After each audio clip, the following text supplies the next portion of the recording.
Assalamualaikum warahmatullahi wabarakatuh. Para pendengar yang dimuliakan oleh Allah Subhanahu wa taala, dalam kajian fikih sepupu kita hari ini, insyaallah kita akan membahas tentang apakah sepupu bisa menjadi wali, dan selanjutnya apakah sepupu termasuk ahli waris. Para pendengar yang dimuliakan oleh Allah Subhanahu wa taala, pada pembahasan sebelumnya kita telah jelaskan bahwa seorang wanita bisa menikah dengan sepupu laki-lakinya, atau seorang laki-laki bisa menikah dengan sepupu perempuan. Hanya saja dalam kasus yang lain, bolehkah sepupu berperan menjadi wali nikah? Bolehkah sepupu laki-laki berperan menjadi wali nikah buat sepupu perempuannya? Untuk melihat boleh tidaknya menjadi wali, ini bisa dilihat dari siapa saja yang boleh menjadi wali nikah buat wanita, baik dari sisi syarat, begitu juga aturan dan urutannya. Jadi artinya, untuk menjelaskan sepupu bisa menjadi wali atau tidak, diukur dari syaratnya dulu. Kemudian setelah memenuhi syarat, dilihat aturan dan urutannya. Apa syarat menjadi wali nikah? Yang pertama, dia harus laki-laki. Jadi artinya sepupu yang bisa berperan menjadi wali nikah itu syaratnya harus laki-laki. Tapi dilihat dulu jalur dan aturannya. Jalur perwalian itu telah ditetapkan di dalam agama kita bahwa yang pertama yang menjadi wali itu harus laki-laki. Yang pertama adalah ayah. Yang kedua abul ab, kakek. Yang ketiga saudara laki-laki, saudara laki-laki kandung tadi ya. Yang keempat saudara laki-laki seayah tidak seibu. Selanjutnya keponakan dari saudara kandung, keponakan dari saudara seayah. Lalu selanjutnya paman, baru kemudian anak paman, itulah sepupu. Artinya sepupu bisa menjadi wali ketika syaratnya, misalnya pertama dia laki-laki, tapi syarat dia laki-lakinya itu posisinya adalah dia berada setelah paman, setelah tidak ada ayah, tidak ada ayah kandungnya, tidak ada ayah kandung, tidak ada kakek, tidak ada saudara seayah seibu, saudara kandung, tidak ada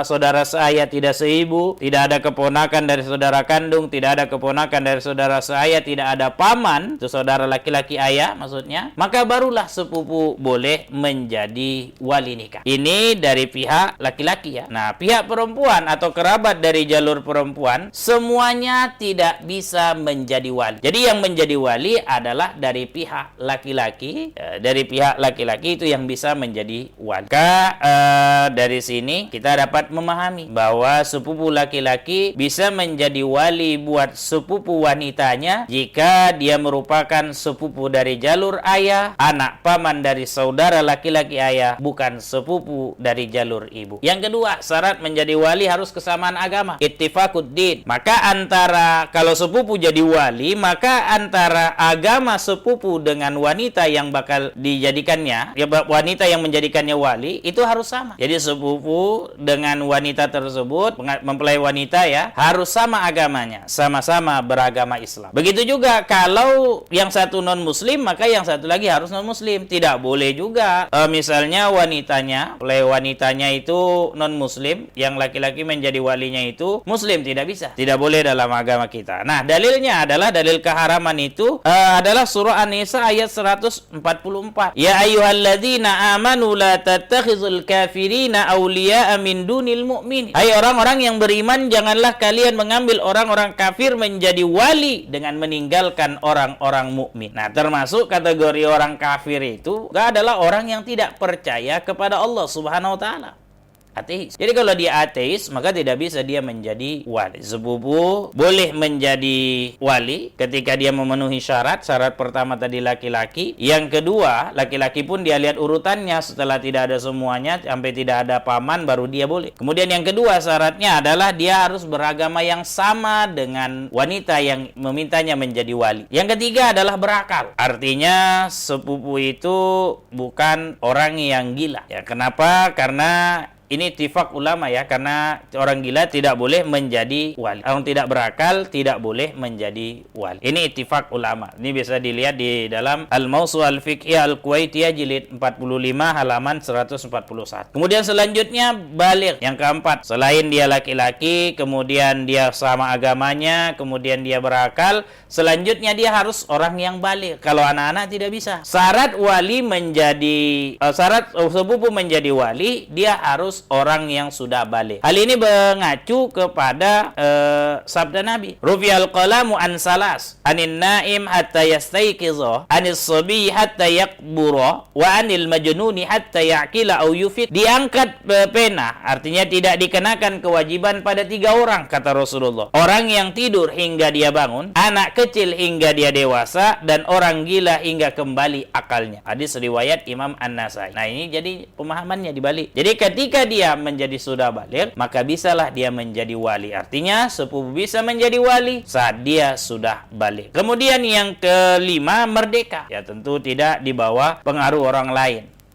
Kalau dulu istilahnya dia bukan budak, ya tidak pengaruh orang lain. Kemudian yang selanjutnya yang keenam, al-adalah. Sepupu itu harus orang yang adil. Adil ini adalah lawan dari fasik. Fasik itu artinya orang yang melakukan dosa besar. Jadi artinya bahwa seorang sepupu bisa menjadi wali setelah dia penuhi syarat. Yang pertama laki-laki, urutannya jelas ya. Kemudian setelah tidak ada semuanya, baru dia tinggal ada paman sekalian, baru dia bisa menjadi wali. Kemudian dia sama agamanya, beragama Islam ya. Kalau kemudian selanjutnya berakal, kemudian dia balik, kemudian dia merdeka, dan kemudian dia adalah bukan orang fasik. Artinya dia adalah orang yang adil, orang yang senantiasa menjaga aturan agama dan syariat. Artinya semua kewajiban syariat dia jalankan dan tidak gemar melakukan dosa-dosa besar. Sebab Rasul mengatakan, la nikaha illa bisyahidai adlin wa waliyin mursyid. Tidak sah sebuah pernikahan, kata Rasulullah, kecuali dengan 2 orang saksi yang adil dan wali yang mursyid. Hadis riwayat Imam Ahmad. Para pendengar yang dimuliakan oleh Allah Subhanahu wa taala, lalu bolehkah atau bisakah sepupu termasuk sebagai ahli waris? Sepupu bisa masuk sebagai ahli waris dan bisa tidak masuk sebagai ahli waris. Bagaimana sepupu bisa menjadi ahli waris? Para ulama sepakat sepupu dari jalur laki-laki, yaitu anak laki-laki dari saudara laki-laki ayah, termasuk di dalam daftar ahli waris. Bahkan dia bisa berada pada posisi asobah binafsi, artinya asobah tunggal, menghabisi harta. Sehingga kalau ada sepupunya yang meninggal dunia dan tidak ada satupun ahli waris yang lain, maka dia yang berhak atas warisan sepupunya tersebut semuanya. Atau dia bisa menerima semua sisa warisan setelah dibagi buat ashabul furud yang masih tersisa.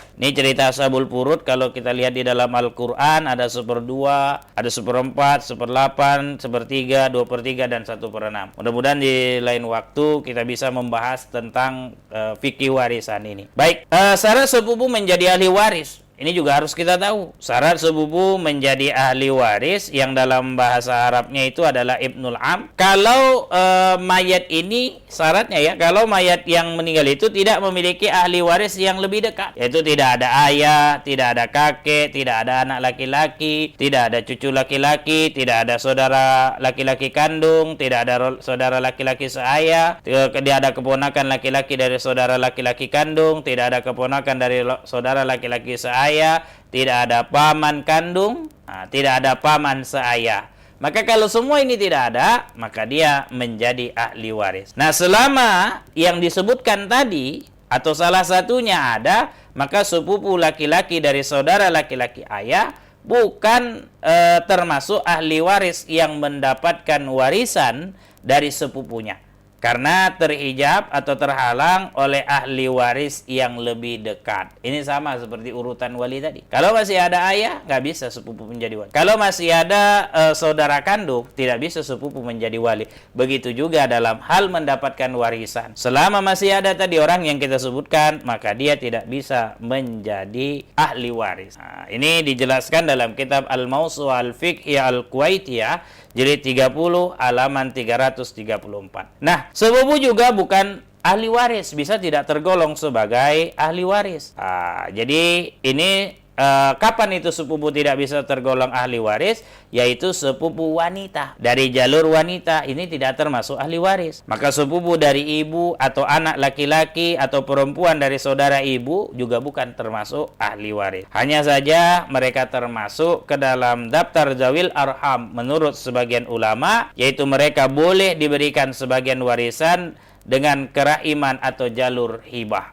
Inilah dia penjelasan oleh para ulama terkait apakah sepupu bisa menjadi wali dan apakah sepupu termasuk ahli waris. Baik buat para pendengar yang dimuliakan oleh Allah Subhanahu wa taala, semoga apa yang kami sampaikan ini memberikan khazanah pengetahuan buat kita semua. Insyaallah besok kita akan membahas batasan seorang wanita dengan sepupunya. Terima kasih. Assalamualaikum warahmatullahi wabarakatuh.